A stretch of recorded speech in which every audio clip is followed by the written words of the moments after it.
Welcome to the Profitable Nutritionist Podcast, where your host and fellow nutritional therapy practitioner, Andrea Nordling, teaches you how to grow a sustainable, impactful, and consistently profitable health and wellness practice by following her proven formula. Okay, Sam, welcome to the podcast. I'm so excited for this episode, and I'm so excited to hear more about your business journey and your story, which I don't know. I get to learn all of the details, the nitty gritty, like goods, highs, lows, all of it, along with everybody else, because I don't know the full entirety of how you got to where you are now. So welcome, and let's just jump in. And do you want to talk a little bit about your origin and all of the things? Sure. Okay. So let me start by saying nutrition, fitness, like health world was not a thing for me until I was probably like I always say it was like 31 was the year that sort of like kicked things off. Me too. What is it with 31? I don't know, but same with me. Yeah, that's so funny. So I definitely grew up 100% processed food diet. Not a lot of physical activity. I was on, like in high school, I was on the stage, vocal music, not dancing. So like I said, not a lot of physical activity. So I, for as long as I can remember, was dealing with gut issues, truly from I just remember being a little girl and just always having stomach aches or always being sick. And those things developed over time, like once I was on the birth control pill at like 14. So, for really painful periods. So, as I got a little bit older, I started to get things like I was diagnosed with hypothyroidism, eczema, ended up with like a gallbladder issue at one point, like all these things, yet like on paper, I was healthy. I didn't have any like major diagnoses other than IBS and whatever. But then also other than that little small thing, no big deal. I'm healthy. I'm like, I wasn't like super overweight or like nothing that on paper they're like, oh, well, here are the things that make you unhealthy. So, what's a little hypothyroidism, right? The really big thing was I was very, very uncomfortable in my own body and just had really poor self-esteem because of it. Was in a long relationship in my 20s and I sort of sabotaged that from being so insecure and just really didn't feel good in my own body, but always attributed it to the aesthetics, the physical fitness, I'm just not fit and I need to lose weight and I need to get into exercise and all this stuff. So after having sort of like the year of 30 was sort of like a bit of a shit show, if you will, like just a little bit too much drinking and like over the top. And I just eventually was like, this is not the woman that I want to be. I know that I am made for more. I need to figure this out. So I started to get into fitness, really finally for the first time, like got into a routine with it, and was really driven and motivated by aesthetics. And I did start to see changes in my body. However, I still felt really insecure and terrible because weirdly enough, just losing weight doesn't solve your constipation. I don't know. It didn't. And so, I still felt really gross. And so I started to get more into nutrition and slowly like started to notice changes. And I was like, there it is. Like, there's the key. It's not about what you look like. And it's not about those physical changes. Although, of course, like getting stronger and building cardio capacity is all healthy for a lot of reasons. But I realized that I really needed to figure out what was going on internally. And the more over the years, every time I asked about like, these digestive issues, then I was just told to, eat more fiber, take Miralax, keep a food journal, like never anything tangible. And I feel like anyone who's dealt with any type of IBS things has been told exactly the same. And then on top of it, things like hypothyroid, like I didn't know there was even a way to solve that. I just assumed you take medication for the rest of your life. And Of course you do. Of course.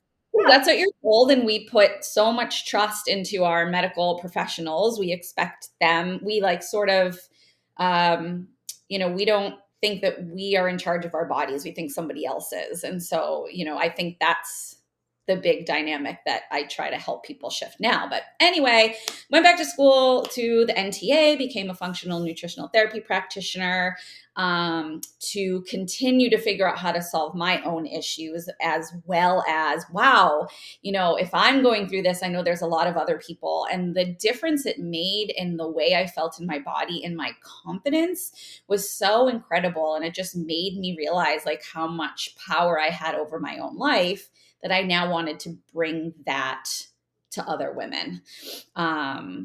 Because like I just was like, oh, I'm no longer trusting in someone else to take care of me. Like I'm going to do this and take care of myself and figure it out.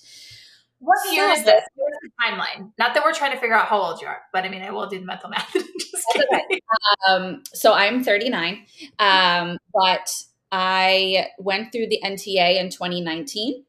Okay. So I completed that at the very end of 2019 and started my business. And I actually started my business. So obviously it was like right before COVID is when I finished NTA, and I was a kindergarten teacher. So I was a full-time teacher. And when we went virtual in 2020, I was like, oh, this is the perfect time to like really jump into like some type of a business coaching program and try to figure this out and get going with my business. So I did actually jump right into a business coaching program, because before that I was doing all the free trainings, like spinning the wheels, being like a little bit of this and a little bit of that, and everything, your brain explodes. And there was no way I would have ever gotten myself together if I hadn't invested in one solid program. So that for sure, like, was huge. And so I do think that people need that right off the bat. I don't think that, and it's easy to say like, and that program actually was quite expensive, and I just made it work. And hadn't really made much money yet in my business. But the problem was that I jumped into this program that was different from the Profitable Nutritionist. It was sort of this like, they do all the stuff for you. So you essentially come up with, it was to build a course. So that was one of the first problems. As much as I do now down the line want to have like a course or a group program, I guess I can't speak for everyone, but I do think you need to work with people one-on-one, because you don't know what you want to do and how you're going to do it until you are doing it and seeing how it works. Yeah. I didn't know. We could do an entire podcast episode on that, because I did the exact same thing. For anybody that doesn't know my exact story, I did the exact same thing Sam did. I was like, okay, this is it. Perfect. Course. I can help all of the people all at once. This is going to be great. I'm going to go straight into that. And I wasted so much time, because what you end up doing, you don't realize maybe I'm projecting a little bit of what my insecurities were. Like, I don't know if I for sure know all this information. So I want to like have it all in front of me and record it, so I never get caught off guard. Like nobody can ever stump me, because it's like recorded and I know that this is right, because I wasn't trusting myself. So for me, that not having that trust in myself and wanting to just skip a bunch of steps ahead, really what it made is like years of me redoing this course over and over, because that insecurity of like, oh, is this right, just shows up in a different way, in a lot of extra work in it. Like unanticipated other jobs that you end up doing later, like redoing your course over and over again. So I totally agree with what you're saying. Yeah. I mean, I try to, see I guess just because I don't want to cry myself to sleep thinking like I wasted all this money, but I do have a lot of content that I did pre-record that I can use eventually, like, because it was a long time creating this course and like scripting everything out. And luckily, because a lot of that I can still use, but at the time I truly didn't know what I wanted to do yet. And so I sort of created this whole course on like, oh, I guess I'll just focus on like weight loss, because I think I can help people do that. And honestly, after not a long time, and you think the people are going to come a running, and you're like, don't really. And so I was like, ooh, I didn't feel good about just preaching weight loss. Because in the end, for me, like I knew that wasn't really the game changer for me. So then I went back to study with Restorative Wellness Solutions. So I did my first course with them in the fall of 2021. And that was a big game changer because once I started bringing functional nutrition in, so being able to do lab testing, that really helped give me the confidence to truly believe like, okay, now I can really help people. So at this point, let me just get clarity. At this point, are you still teaching kindergarten? Yes. Virtual or in person? In person. So 2020, it was virtual. And then the next school year, we went back full time. Okay. So I was working all day, say 7 to 3:30, coming home, working on my business from like 3:30 to 9 p.m. every day. So yeah, I was tired. I was trying to keep up with my own health too. So like trying to keep up with working out. So now I'm working out at 5:30 a.m. classes. So I'm compromising on my sleep. And I am trying to have a social life on Friday nights and Saturdays. I was also going through all the restorative wellness courses. So I've done 3 of their 4 courses. So when I look back now, I'm like, how did I do it? I do not know. Yeah. But this is like what I think it is like having young kids and like building a business when you have young kids, like anything when you have young kids and you're not getting a lot of sleep. And it's just like, I think I got way more done then because you just have to. Like when you make the decision, you're like, I just have to do this, and you do, and you look back, and it's like, wow, how did I do that? Is because I will say, like, this is kind of jumping ahead a little bit, but now, so I did that for 2 years, the school year of 2020 to 21 and then 21 to 22. And then my goal was always to leave and pursue this business full time. And I was waiting for sort of this number. And I don't know, I think I was waiting to be able to match my teaching's income. And I will say, obviously everyone knows teachers are drastically underpaid, but I had 2 master's degrees in education, and I had been there for 12 years. So I was pretty far up on the pay scale. So I did have to come, it just got to the point where it's like, there's no way, truly, I don't feel like I'm going to meet my income goals while I'm still working this other full-time job. Like time-wise, I just couldn't put in enough. So I knew it was going to come to the point where I was going to have to take this drastic leap of faith. So the last summer, so the end of the 2022 school year, I was so burnt out. My own health was suffering. And here I am preaching to other people about slowing down and resting and taking care of yourself. And I couldn't do that. So I took the leap. And I actually was working within someone else's practice at the time. I had started working with another practitioner, and she was wonderful, and I learned so much from her. But in the long run, I truly wanted my own business. I knew it was something I really desired. I really had this, I'm such like a perfectionist, like motivated type of gal. And once I had that in my head, I couldn't get rid of it. So I ended up parting ways with her, but she was the first person who showed me I could make good money from this. So it was a scary leap. I will say, luckily, I had saved myself a little cushion because while I was working as a teacher, any money I made in my business, I didn't touch. So other than like putting back into the business. So I had a good little bank account built up to help supplement income while I needed it.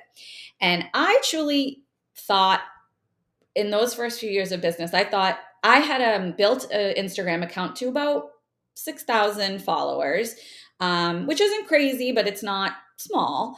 And I really thought that Instagram account, all the people were going to sign up and I was going to have this wonderfully successful, thriving business from online only. Spoiler alert, didn't really that way. I had built that Instagram account when I had started really getting into fitness back in like 2015. And it was just like, I was part of this program and other people were doing it too. And so we all had these accountability accounts. And honestly, that's how it grew. And Instagram changed so much over that time. And so once I started promoting my business, all those followers sort of weren't as active anymore. So the first again, I was like, well, once I go full time, like I'll have more energy to put into it and it'll grow and more people will come. And it just didn't work out that way this past fall. So this is right now, as we're recording this, is August of 2023. So this is a year ago. Yeah. Yeah. Where you've made the leap. You're not going back to school in the fall. Let's go time. Okay. And thank God I had that backup account because things did not quite start out as I had hoped. I was struggling to get clients. I just was feeling very stuck. And I felt like I spent the majority of my time working on trying to create social media content, and it wasn't converting. I was not getting a lot of interaction with it. I wasn't gaining new people. I just really was feeling stuck. Listening to your podcast, I had come across your podcast and I had come across you a little bit earlier, probably earlier in 2022, and listened for a bit before I decided to join. But that whole idea of not feeling like a slave to social media just was so appealing to me. And I do still use my Instagram account. I do still create content. But so I decided to join your program in December of last year. So I joined in December of 2022. And one of the first things by the way, great decision. It's helped in so many ways because it helps me really take a look at my business and step back. And, I started going through I'm a bit of like a rule follower. So I was like going through page by page in the manual and assessing like, where are my clients really coming from? I had never really stopped to think that. And although I'd gotten a few from like social media or strangers on the internet, as you like to say, most of them were really coming from my personal community. So I've been a member of a CrossFit gym for quite a few years, and I realized like they were coming from that. They were coming from personal referrals. They were friends or family or friends of friends. And I really was like, wow, I guess I really didn't stop to think about that. And so I really at that point decided I need to start making a much bigger push into community and in-person connection, and stop thinking that all my clients are going to come from strangers on the internet. So I did that. So I joined a local women's business group. They're started here locally in Massachusetts, but they actually are blowing up. They're like expanding all over the country. So it's the Women's Business League. And I joined that group. And so there's a lot of in-person stuff like chapter meetings, and then they do bigger social gatherings. And I started to learn to network. I had no idea how to network. I've never had to do it. A teacher, you don't do that. You network with 5-year-olds. So it was very different. And it was scary at first, but what happens when you put yourself in these positions is you learn how to talk about your business on the spot, right? Like not having to pre-record everything, not having to write everything down first and read it. You learn how to the more you practice, the better you get at summarizing what you do, and you see how people react to it in person. So then you start to perfect the way you talk about it. You can tell. I mean, we forget that we actually know how to do this. You can tell when someone's eyes kind of glaze over and they have no idea what you're talking about. We can tell. We know this. It's a really quick test here. Like, oh, lost them. Okay, note to self. Don't say it that way next time. Learning to read the room it's amazing. So I joined them, and then I continuing to go through the course, come spring. So I did start to I actually got some clients that way, and then continuing to go through. Have you changed your offer at all during this point, or do you have the same offer from when you started until this point? I think we should clarify that. It's always interesting. Yeah, no, it's changed a ton over the course of time. I mean, my first course, I think when I was selling that course, I was selling it as a group program. So like people would come in, we'd do that. And I think I did a beta group and it was like $600 for 3 months, which felt really hard to sell. And it was very exciting to get like 6 people in that from the beginning. Yeah. And then I started before I did restorative wellness solutions, I started bringing in hair tissue mineral analysis. And so then I did like $300 for like a consultation with the test and a one time. And so slowly like tried different things. But once I did restorative wellness solutions and started using the gut testing and things, I created a package for $2,500, and that was a 4 months, I think, maybe 6. I don't remember, but it included all the testing. And when I joined your program, I took the advice and charged more. So I went up in January. I went up to $34.99. And still was including testing. And recently I decided I'm not going to include testing anymore. So I'm charging $3,000 for 6 months. And then testing is a la carte so that I can personalize like what tests people need. Plus, like including testing in the package, I find just when it comes to like income versus all these testing costs, and just find it a little smoother if testing is separate. So so I have increased. I definitely want to increase more, and I know that I could. I get stuck on the idea of, am I offering my clients enough? But over the past, like since last winter when I joined into now, like I said, I started doing a lot more community outreach. I did like a library talk, which I'll tell you, I used to hear people say to do stuff like that, and I was like, a library talk? Like what is that? Like, what's that going to get me?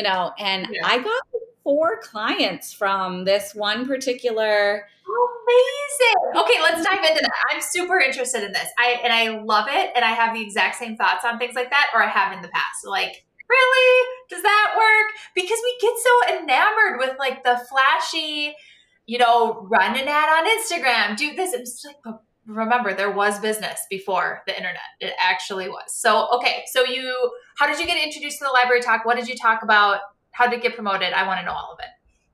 So one thing in this whole idea of like, okay, I'm going to do more community stuff. I was like, I want to come up with a signature talk, and start to bring that to different places. So I was like, I'm going to connect with different fitness studios and my own fitness community and whatever. So but I kept putting it off. I was like, like just because putting together a presentation feels hard. And so we procrastinate. Sure do. Yep. So I actually got invited. And this was because of, again, it was someone I know. She owns a CBD brand, and she knew someone who was running this women's wellness retreat. And last minute, they needed someone for nutrition, and she asked me to do it. So I had to throw that presentation together in like 2 days.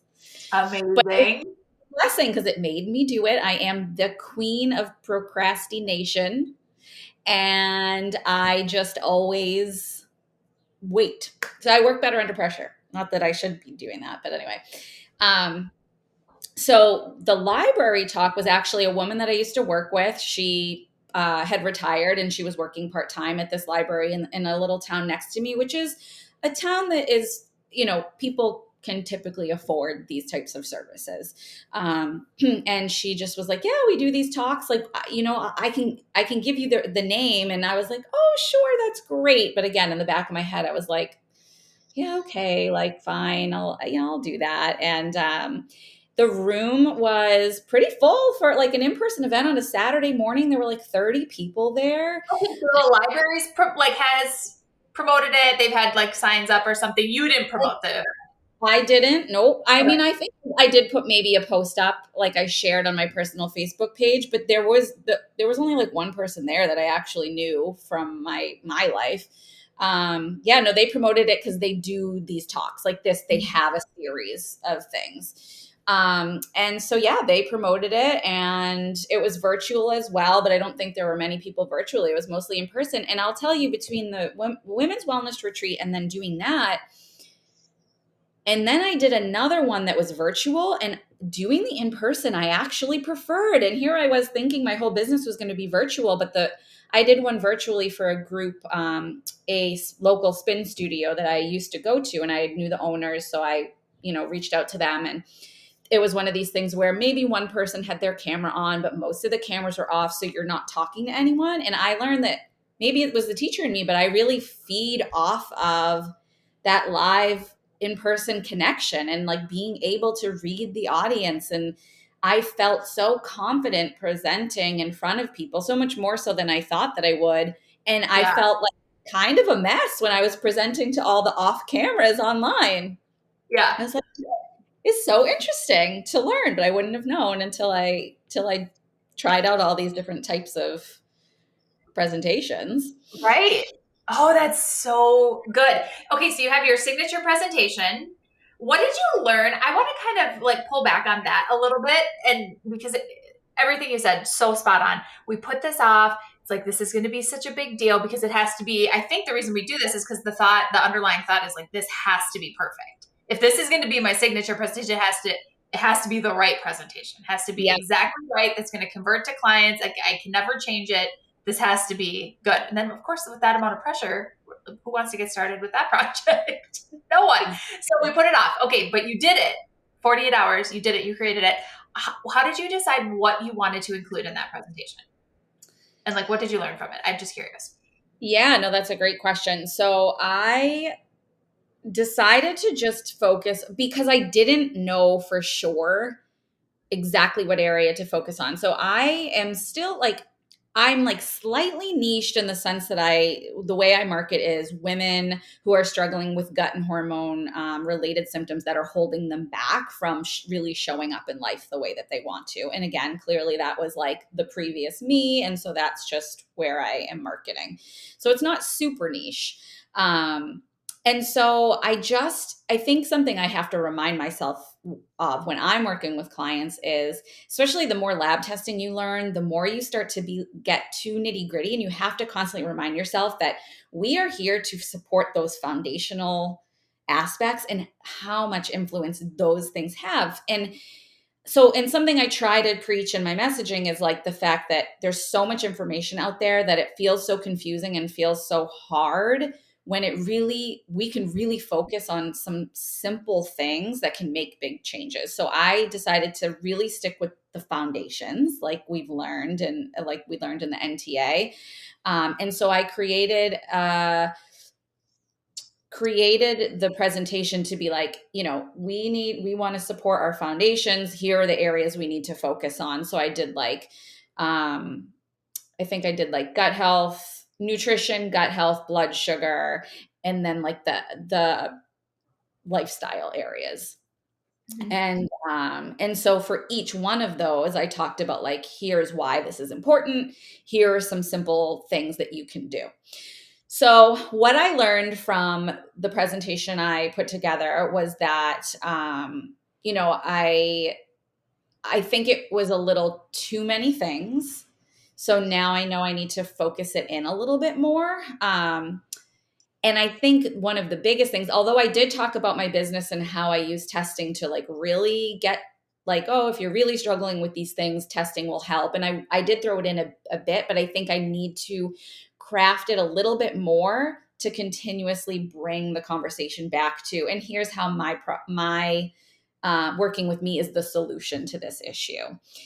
I think I struggle between wanting to just give support and help in general to everybody and not constantly be selling. Is also like you need to sell, because I know that the only way to really solve a problem, if someone is truly struggling with these issues the way that I was, simply like little things like chewing your food more is going to help, but it's not going to solve the problem. And so I need to get more comfortable with the idea of remembering like I'm selling, and again, you're always sort of in my ear, but like I'm selling this, like not selling this is the bigger problem because these people truly do need it. So I'm getting there. I love that. Okay. I think a lot of us do this, especially in the beginning. When I say in the beginning, it doesn't mean like the first day of your business. Like in the beginning, when you're still not feeling like your level of belief is 120% that this person needs this solution. It is my job to bring it to them. When you're like you're saying, like you're still working on that belief of like, no, I have to remember this is what like I can help them, and they're going to keep struggling if I don't make it very clear to them how I can help them. So that's what I mean by beginning. Is like when it isn't just so old hat and it's like, of course you have to do this. You have to do this. I have the solution. So I think like just as you were saying that, I was thinking about watching people sell, and I know in my business in the beginning as well, especially with real estate, because I was really, really like learning how to do all of the marketing and selling as a 22, 23-year-old and making all of the mistakes. And I can think back to then, but even watching people sell now, we forget to close the loop for our people that we have all of the information. So in something like a free presentation like this,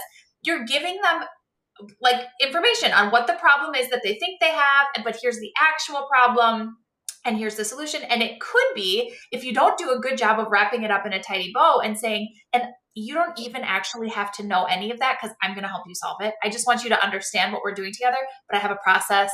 It's not going to be hard for you. I'm going to bring you through the whole process. We're going to introduce testing when we need to. Like, I have the solution and I already have the path for you. I just wanted you to have the information. If we don't really succinctly wrap that up, then people leave a talk like that thinking, oh my gosh, now I have to go find out how to do all of these things.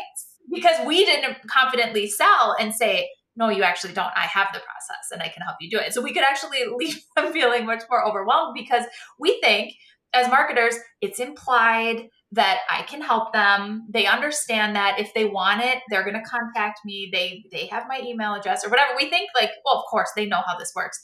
They do not know how this works. People do not know how that actually works. They for sure don't know that you have a process and you can help them every step of the way. So just a little reminder on that. Yeah. Yeah, no, it's true. And I need like that. I know I need, so I did this like 3 times in May and then I haven't revisited it since. The summer was definitely a little bit of a lull and I took a little bit of time like in July. And so I haven't revisited it, but I do intend to. Especially because I really want to make a good push for these last few months. I feel like September is such a great time for people to like dive into this work. So, but something else that really worked well for me, and it was when I was going through your program, kind of coming up with that list of like all the different ways that you can make money now. Was more of that personal network. So something I really didn't do was talk about my business a lot on my personal Facebook page. All my friends and family, like I was like, oh, I'm going to keep it to my Instagram. And like, I have a Facebook business page, which just like kind of automatically transfers over. But I really didn't talk about it a lot with friends and family. If people asked about the business, I was like, oh, it's good. And that's kind of it.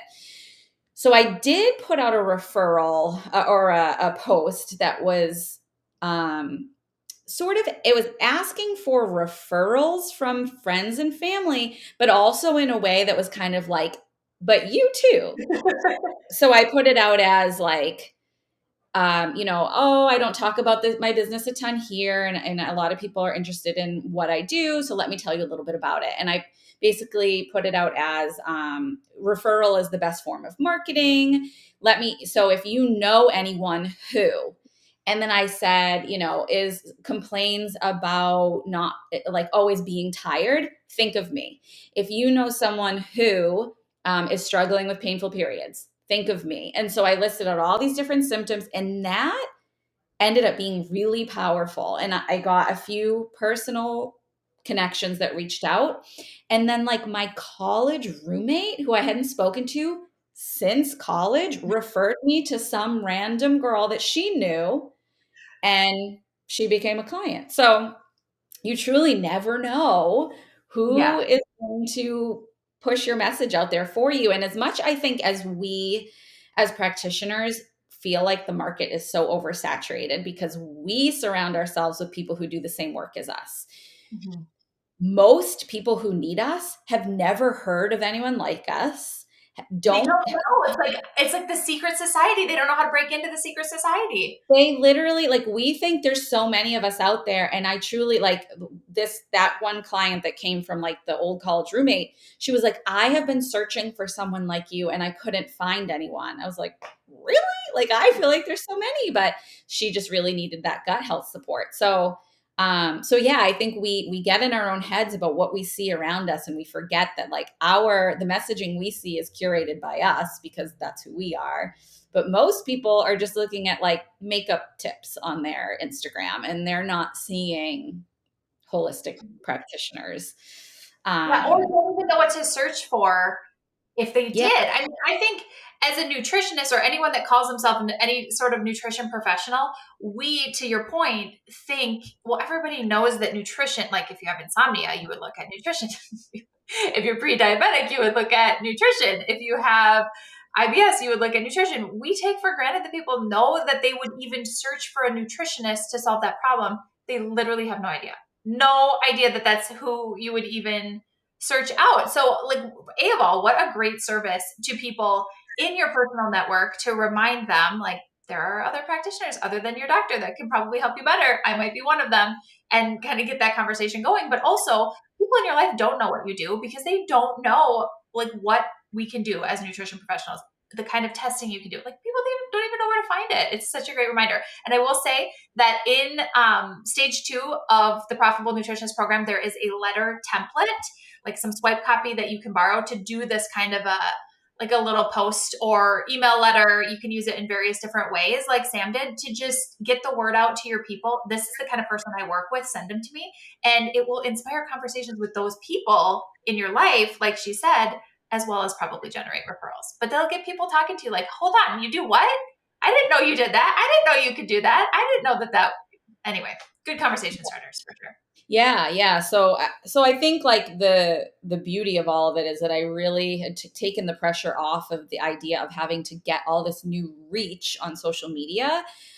I still try to be consistent with posting on social media, and I'm in my stories a lot. And what I feel like right now is more that my social media is sort of that nurturing tool where once someone is referred to me, they are learning about me and getting to know what I do based on my content, but I'm not feeling stressed about like, oh my God, I need to grow my Instagram.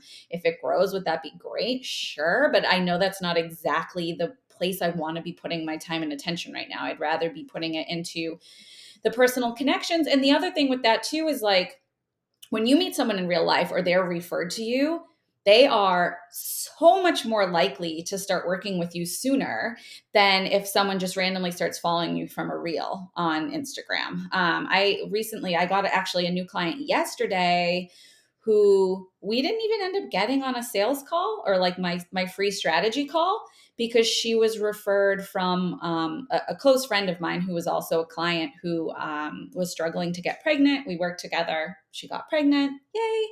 And she referred me to someone else. And this girl was just like, sold, like, let's do it. I don't have time to get on the call. Like, let's just sign up. I was like, okay. Power of referrals, right?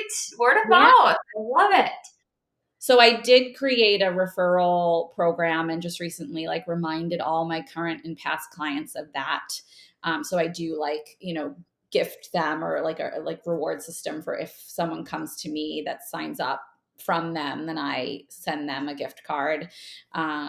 So I feel like I'm hoping that helps as a little extra incentive to get those referrals out there too. But I do think a lot of times people just want to tell other people about the success that they had.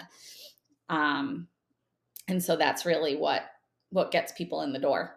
Yeah, absolutely. And the constant reminder that you are taking new clients. I've also heard so many people say that they're like, someone wanted to send me a referral and then they thought I was so busy and probably couldn't take the referral. So they didn't send it.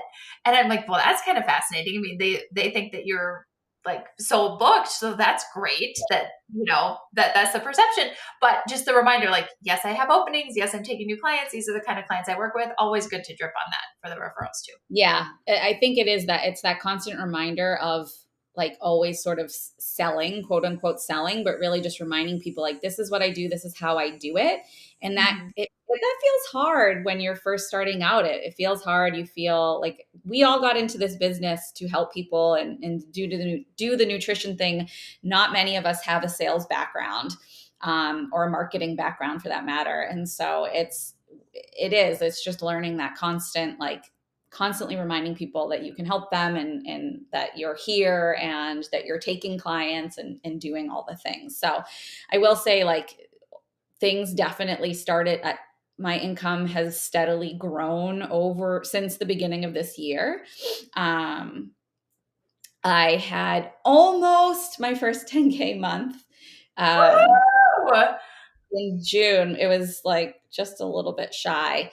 And then I pulled back a little in the summer, and it translated financially. So it's just goes to show that we just got to keep getting there and showing up. But yeah, no, so it's been great. I actually I can still pay my bills and I'm making money. And so I haven't had to go back to teaching. In fact, today was the first day of school in the district that I worked in. So That's a I'm great feeling, I would imagine. be there, even though I love them all. But yeah, so things are going good. I'm so grateful that I decided to make the switch. My quality of life has certainly drastically changed. But yeah, so now I'm just in the process of learning how to grow from here. Making sure I'm getting those clients in consistently. I will say I pretty consistently am getting it at least 2 clients a month, which is great. So obviously I want more of that. And then my goal is to create a group program eventually, but I want to get really solid with the inflow of clients that I'm having now as with one-on-ones. And I'd like, because it's so hard to have a trillion one-on-one clients. I put so much into my clients that you want to remember all the details. And once you get up to that 20 plus clients, it's hard to remember all the details of everybody's story and struggle. So is that what you would say is full for you? Like full capacity would be 20-ish clients at a time? Yes, ideally. I think so. I'm right there. I'm right around there now. I think I have 19. And I am not planning on stopping sales at the moment, just because I've had clients in the past that weren't at the price that I offer now. I've had clients who have continued work. And so I'm trying to figure out how all that works too, in terms of pricing. So at this point I will likely go over that, but ideally 20, I would like to price my program in a way where 20 one-on-ones is a good stopping point. But again, eventually I would like to also have a group program and work with less one-on-one clients. That is the goal down the line. But I also need to get better about planning for that 3 and 5 year, 1 year, 3 year, the goals I'm not good at all of that. So, but there's always something. Mastermind, just saying. It is. I do know that is the next step for me. I need that more intensive community mastermind type of support. Well, okay. So I was going to ask you what you were looking towards with your business. So I'm glad that you kind of transitioned into that, because that's it's a common, a limbo area which is kind of where you're at now. You're like, I like the one-on-ones are working for me. I can see that I'm not going to do it this way forever. So then you get to that kind of no man's land where you're like, should I be creating the group program now? Should I be still doing one-on-ones, raising my prices here? So there's definitely lots of considerations there to figure out what the best transition is as you go forward. So yeah, I love that you're looking towards it and seeing kind of what that's going to look like. Yeah. My plan is to start building a back end kind of like a course, but just starting to film all those bits of information that I'm constantly repeating for all my one-on-ones, right? So sort of similar to what you have, but having that course where I'll still meet with my clients in the same way that I do and still support them at that one-on-one level. But I can say okay, go check out this content, go check out this and start to implement this. So I figured if I start building that now while I'm working with one-on-ones, I'm hoping that as client interest or lead interest starts to increase, then maybe a smoother transition into let's try out this group program process.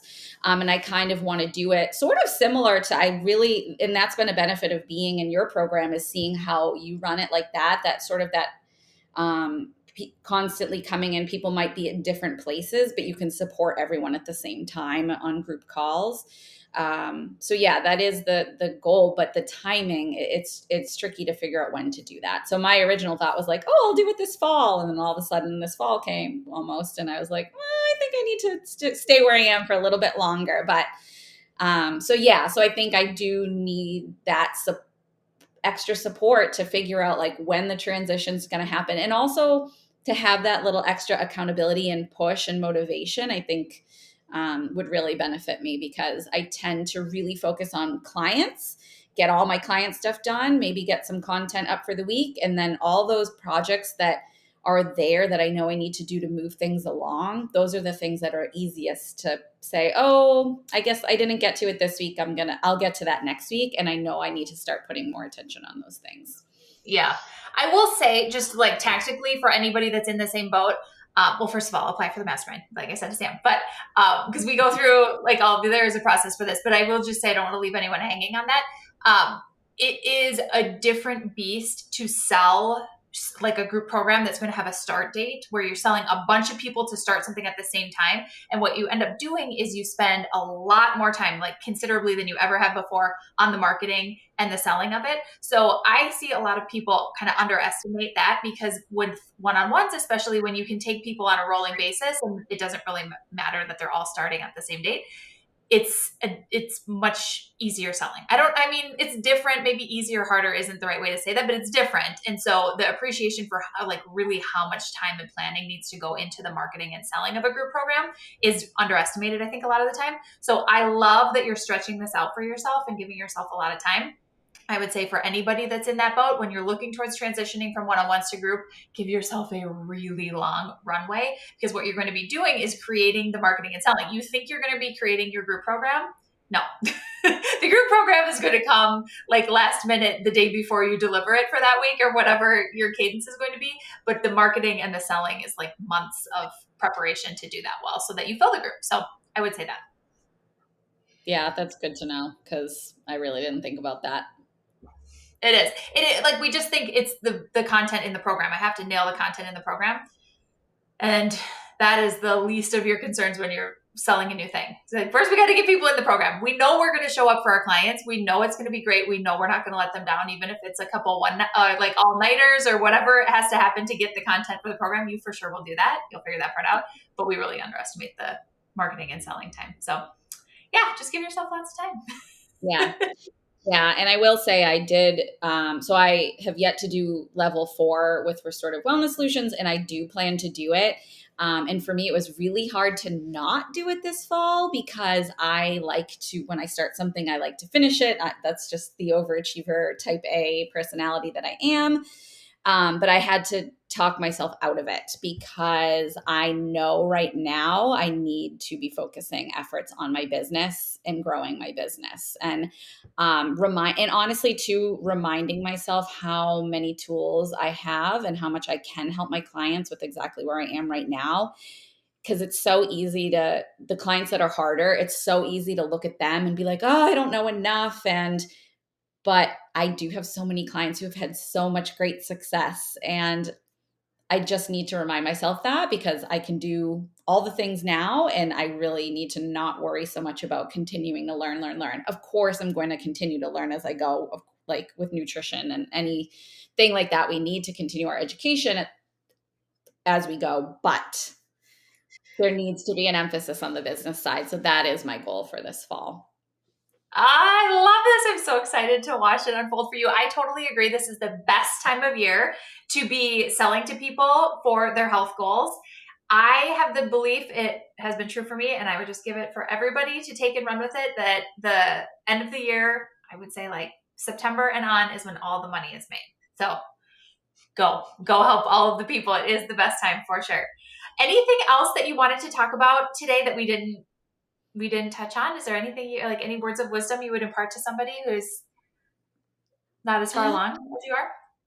I think just that lesson of remembering that, like, when you start out and we feel like we don't want to be overly salesy with people that we know, that to number one, remind yourself that you're doing this not because you're just trying to take people's money. Like, I have to tell myself that sometimes still too. Like because when I worry about feeling salesy or slimy or like a used car salesman, we're doing this because we truly, like, we got into this work to help people. So talking about it truly is not a bad thing. Like you have to get out there and you have to tell people what you do and feel good about it. And the more you talk about it, the more comfortable you feel talking about it. And just don't be shy to like meet random people and tell them what you do, or you'll figure out ways to kind of sneak it in there. But that you can make so much more traction than you realize just using the circle that you have.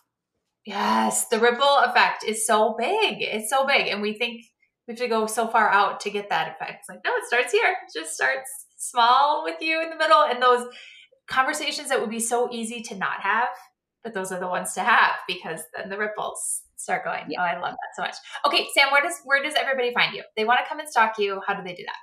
So I am on Instagram as Sam Lives Fit, which people always assume I'm a fitness trainer, which I actually am accidentally, just because now I have a little more time in my life. So I have been coaching, but it is focused on nutrition, gut health, hormone health, and just helping women truly show up as the person that they know that they deserve to be. I love it. I love it. Okay. So everyone has a good idea of referrals to send to you. If they don't work with your ideal client, send them Sam's way. That's how you connect with her. And I'm just so glad that you're here. I'm so glad you could come and share, especially on the topic of social media, because it's a hot topic. We talk about it a lot. People know that I'm not on social media. You don't need to be on social media, but a lot of people still are. And then they're like, it's like their dirty little secret. They're like, but I mean, I still do, but it's like, I don't care. Do whatever is working. I just want everyone to know you don't have to. And if you don't want to, it would be really smart to not rely on social media for a lot of different reasons. So I love that you're an example of that. And I've had really good success in seeing, oh my gosh, I was making this harder than it had to be. And I can still use social media, and that's the icing on the cake, and it's a bonus, and it's a way to nurture people. And it's a way, of course, to still be out and about and, have those strangers on the internet find me, but it doesn't have to be the only way. I love that. Yeah. Just not being like, it takes the pressure off of feeling like you are truly a slave to, Zuckerberg. So I love it. 2 peas in a pod we are. I can see that for sure. So good. Thank you for coming today. I so appreciate it. I know everyone's going to love this episode. Thank you so much.